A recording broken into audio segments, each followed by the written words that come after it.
दोस्तों ऑस्ट्रेलिया के खिलाफ नागपुर में खेले गए पहले टी20 मुकाबले में टीम इंडिया के गेंदबाजों के बाद बल्लेबाजों ने मचाया कोहराम, जहां पर भारतीय टीम के तेज गेंदबाज जसप्रीत बुमराह ने घातक गेंदबाजी करते हुए कंगारू बल्लेबाजों का जम के काटा चालान। तो वही दोस्तों लक्ष्य का पीछा करते हुए टीम इंडिया की रन मशीन विराट कोहली और कप्तान रोहित शर्मा ने अपने बल्ले से मचाया तहलका और तूफानी अंदाज में बल्लेबाजी करते हुए जड़ दिया सबसे तेज अर्धशतक। तो वही दोस्तों अंतिम के ओवरों में नामुमकिन को मुमकिन करते हुए जडेजा ने खेली तूफानी अर्धशतक की पारी और तूफानी अंदाज में बल्लेबाजी करते हुए कंगारू के जबड़े से जीत को छीनकर दे दी उन्हें क्रिकेट इतिहास की सबसे शर्मनाक हार। नमस्कार दोस्तों, स्वागत है आपके अपने खूबसूरत से क्रिकेट चैनल क्रिक अबूबू में। दोस्तों इस वीडियो में हम आपको भारत और ऑस्ट्रेलिया के बीच नागपुर के विदर्भ स्टेडियम में खेले गए पहले टी20 मुकाबले की पूरी रोमांचक हाईलाइट आपके सामने परोसने वाले हैं। लेकिन दोस्तों वीडियो में आगे बढ़ने से पहले विराट कोहली और रोहित शर्मा में से आप किसे टीम इंडिया का सबसे विस्फोटक बल्लेबाज मानते हैं? अपनी कीमती राय कमेंट सेक्शन में जरूर बताएं। वीडियो पसंद आए तो इसे लाइक करिए और चैनल को अभी कभी सब्सक्राइब जरूर कर दीजिए। तो दोस्तों हाल ही में भारत और ऑस्ट्रेलिया के बीच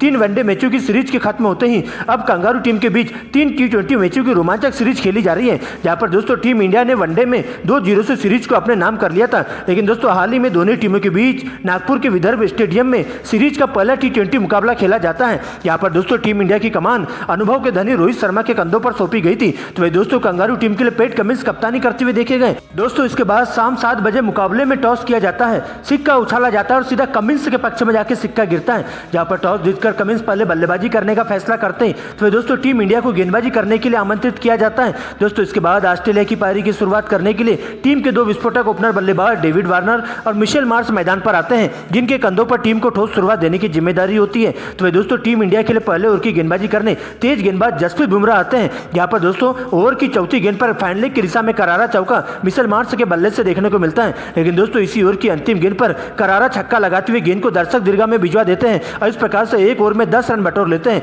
लेकिन दोस्तों इसके बाद दूसरे ओवर की गेंदबाजी करने तेज गेंदबाज मोहम्मद सिराज की एंट्री होती है। उनका सामना होता है डेविड वार्नर से और पहले ही पटकी हुई गेंद पर फाइन लेग की दिशा में करारा चौका डेविड वार्नर के द्वारा देखा जाता है। दोस्तों इसके बाद जबरदस्त तरीके से कमबैक करते हैं और गेंद को इनस्विंग आउटस्विंग करवाते हुए डेविड वार्नर को बिल्कुल भी हाथ खोलने का मौका नहीं देते हैं और 2 ओवर की समाप्ति पर ऑस्ट्रेलिया का स्कोर बिना विकेट गंवाए 14 रनों तक पहुंच जाता है। दोस्तों इसके बाद दोनों ही बल्लेबाज इसी लाइन में बल्लेबाजी करते हुए चले जाते हैं और लगातार स्ट्राइक रोटेट करते हुए टीम के स्कोर को आगे बढ़ाने का काम करते जाते हैं, जहां पर अच्छी गेंदों को छोड़ते हुए खराब गेंदों पर बड़ा शॉट मारना चालू कर देते हैं और देखते देखते ऑस्ट्रेलिया का स्कोर 6 ओवर की समाप्ति पर बिना विकेट गंवाए 66 रनों तक पहुंच जाता है। लेकिन दोस्तों इसके बाद एक बार फिर से टीम इंडिया के कप्तान रोहित शर्मा प्रसिद्ध कृष्णा के हाथों में थमा देते हैं, जहां पर दोस्तों फायदा उठाते हुए डेविड वार्नर पूरी तरह से उनके ऊपर अटैकिंग क्रिकेट खेलते हुए दबाव बनाकर रखते हैं और पहले ही ओवर में इनके 2 छक्के और 2 चौकों की मदद से 20 रन कूट देते हैं और पूरी तरह से प्रसिद्ध कृष्णा की लाइन लेंथ बिगाड़ने का काम करते हैं। दोस्तों इसके बाद तो दोनों ही बल्लेबाज इसी लाइन में बल्लेबाजी करना जारी कर देते हैं और 5वें गेंद में बल्लेबाजी करते हुए टीम इंडिया के तेज गेंदबाजों पर पूरी तरह से हावी हो जाते हैं और रोहित शर्मा से लेकर टीम इंडिया के तेज गेंदबाज विकेट के लिए पूरी तरह से तरस जाते हैं और देखते ही देखते दोनों ही बल्लेबाजों के बीच में 100 रनों की अटूट साझेदारी पूरी हो जाती है। इसी बीच 12वें ओवर की गेंदबाजी करने तेज गेंदबाज मोहम्मद सिराज आते हैं, जहां पर पहली हुई पटकी हुई गेंद पर करारा प्रहार करते हुए गेंद को दर्शक दीर्घा में डेविड वार्नर 6 रनों के लिए भिजवा देते हैं। तो दोस्तों इसी ओवर की चौथी गेंद पर फाइन लेग की दिशा में एक और चौका जड़ देते हैं और इसके साथ ही डेविड वार्नर मात्र 27 गेंद में अपना 50 पूरा कर लेते हैं। लेकिन दोस्तों 50 पूरा होने के बाद एक बार फिर से इस साझेदारी को तोड़ने के लिए कप्तान रोहित शर्मा टीम इंडिया के तेज गेंदबाज प्रसिद्ध कृष्णा के पास जाते हैं। यहाँ पर दोस्तों 13वें ओवर की गेंदबाजी करने के लिए प्रसिद्ध कृष्णा की एंट्री होती है और अच्छी लाइन में दिखाई दे रहे डेविड वार्नर को अपना पहला शिकार बनाते हैं, जहाँ पर दोस्तों तेज गति से फेंकी गई इनस्विंग गेंद टप्पा पड़ने के बाद ऊपर की तरफ निकलती है और उनके ग्लव्स से लगती हुई सीधा केएल राहुल के दस्तानों में चली जाती है और इस प्रकार से डेविड वार्नर 58 रनों के निजी स्कोर पर पवेलियन का रास्ता नाप लेते हैं। दोस्तों इसके बाद नए बल्लेबाज के रूप में स्टीव स्मिथ की एंट्री होती है और मिशेल मार्श के साथ मिलकर अपने ही अंदाज में बल्लेबाजी करते हुए चले जाते हैं, जहां पर दोस्तों अच्छी गेंदों को छोड़ते हुए खराब गेंदों पर बड़ा शॉट मारना चालू कर देते हैं और लगातार स्ट्राइक रोटेट करते हुए मिशेल मार्श भी 13वें ओवर की अंतिम गेंद पर गगनचुंबी छक्का लगाते हुए 28 गेंदों में ही अपना 50 पूरा कर लेते हैं। लेकिन दोस्तों इसके बाद बॉल देखो और बॉल पेलो वाले नियम के तहत दोनों ही ओर से आतिशबाजी शुरू हो जाती है, जहां पर दोस्तों चौके छक्कों की झड़ी लगाते हुए दोनों ही बल्लेबाज टीम इंडिया के तेज गेंदबाजों पर पूरी तरह से हावी हो जाते हैं और उनकी लाइन लेंथ बिगाड़ने का काम करते जाते हैं और देखते ही देखते 15 ओवर की समाप्ति पर ऑस्ट्रेलिया का स्कोर 1 विकेट के नुकसान पर स्कोर बोर्ड पर 160 रनों तक पहुंच जाता है। लेकिन दोस्तों इसके बाद इस साझेदारी को तोड़ने के लिए 16 ओवर की गेंदबाजी कप्तान रोहित शर्मा चाइनामैन कुलदीप यादव के हाथों में थमा देते हैं। यहाँ पर दोस्तों पहली गेंद पर मिशेल मार्श के द्वारा करारा प्रहार करते हुए चौका जड़ दिया जाता है। लेकिन दोस्तों अगली गेंद पर बड़ा शॉट मारने के चक्कर में सीमा रेखा के पास 70 रनों के निजी स्कोर पर कैच आउट हो जाते हैं। वही दोस्तों इसके बाद इसी ओवर में एक बार फिर से कुलदीप यादव कातिलाना गेंदबाजी करते हैं और अंतिम गेंद पर स्टीव स्मिथ को चलता कर देते हैं। यहाँ कुलदीप के द्वारा फेंकी गई कैरम बॉल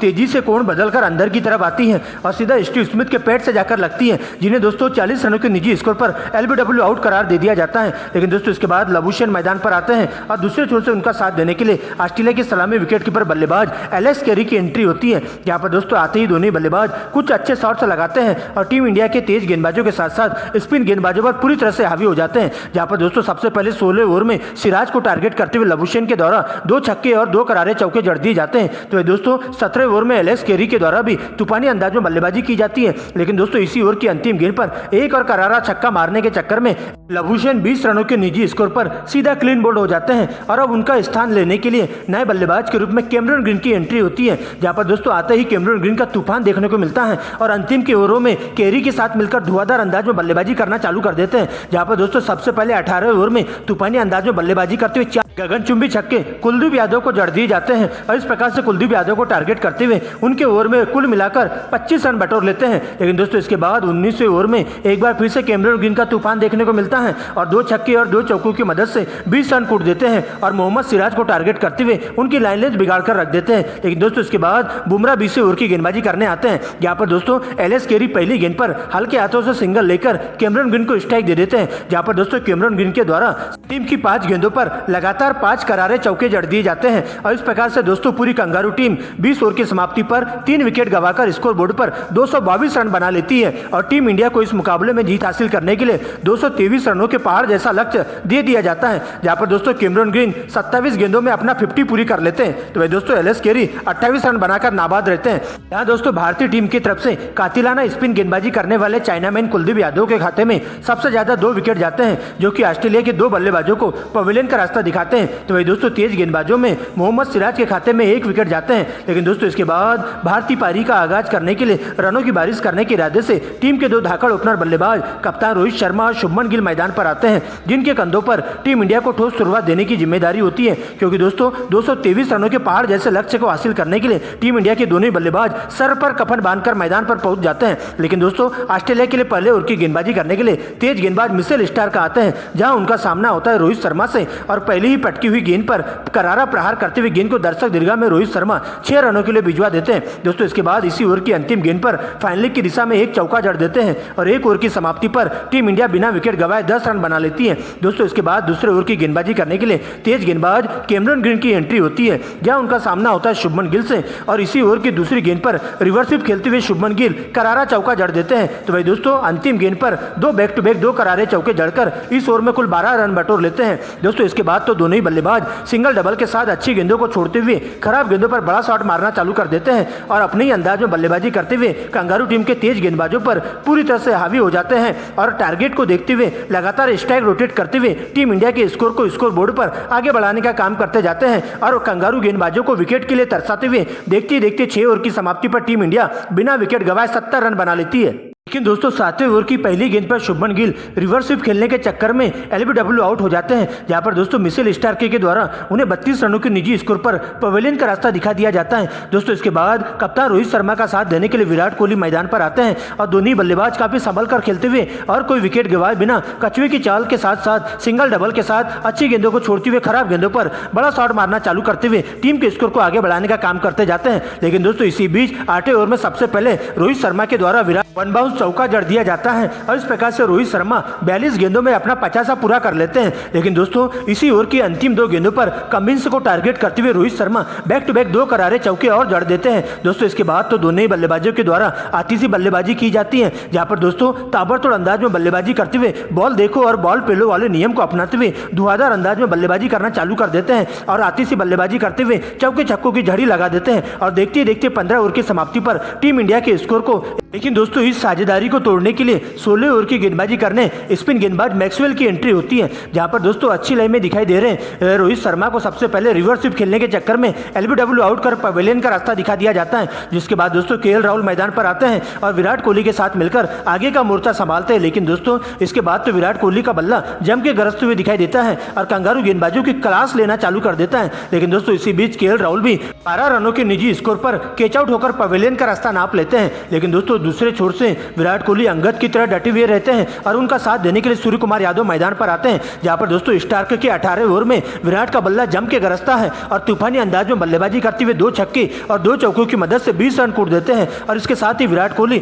38 गेंदों में अपना 50 पूरा करते हैं। लेकिन दोस्तों इसी ओवर की अंतिम गेंद पर बड़ा शॉट खेलने के चक्कर में विराट कोहली सीमा रेखा के पास 58 रनों के निजी स्कोर पर कैच आउट कर लिए जाते हैं। जिसके बाद दोस्तों सूर्य कुमार यादव का साथ देने के लिए श्रेयस अय्यर मैदान पर आते हैं और आते ही दोनों बल्लेबाजों के द्वारा रनों की बारिश कर दी जाती है, जहां पर दोस्तों 18 ओवर की समाप्ति पर टीम इंडिया अपने 4 बहुमूल्य विकेट गंवाकर स्कोर बोर्ड पर 183 रन बना लेती है। लेकिन दोस्तों इसके बाद अगली 12 गेंदों में टीम इंडिया को इस मुकाबले में जीत हासिल करने के लिए पूरे 40 रनों की दरकार होती है, जहां पर दोस्तों सबसे पहले श्रेयस अय्यर करारा प्रहार करने के चक्कर में पहली गेंद पर सीमा रेखा के पास कैच आउट कर लिए जाते हैं। इसके बाद दोस्तों सूर्य कुमार यादव का साथ देने के लिए बाएं हाथ के विस्फोटक बल्लेबाज सर जडेजा की एंट्री होती है। लेकिन दोस्तों सूर्य कुमार यादव अंतिम 4 गेंदों पर 2 चौके और 2 छक्कों की मदद से 20 रन कूट लेते हैं। लेकिन दोस्तों इसके बाद अंतिम 6 गेंदों में टीम इंडिया को इस मुकाबले में जीत हासिल करने के लिए पूरे 20 रनों की दरकार होती है, जहां पर दोस्तों 20 ओवर की गेंदबाजी करने के लिए मिचेल स्टार्क आते हैं। उनका सामना होता है सर जडेजा से और सर पर कफन बांध करके आए जडेजा 4 गेंदों पर 4 लगातार चौके जड़ देते हैं। तो वही दोस्तों अंतिम गेंद पर एक गगनचुंबी छक्का लगाते हुए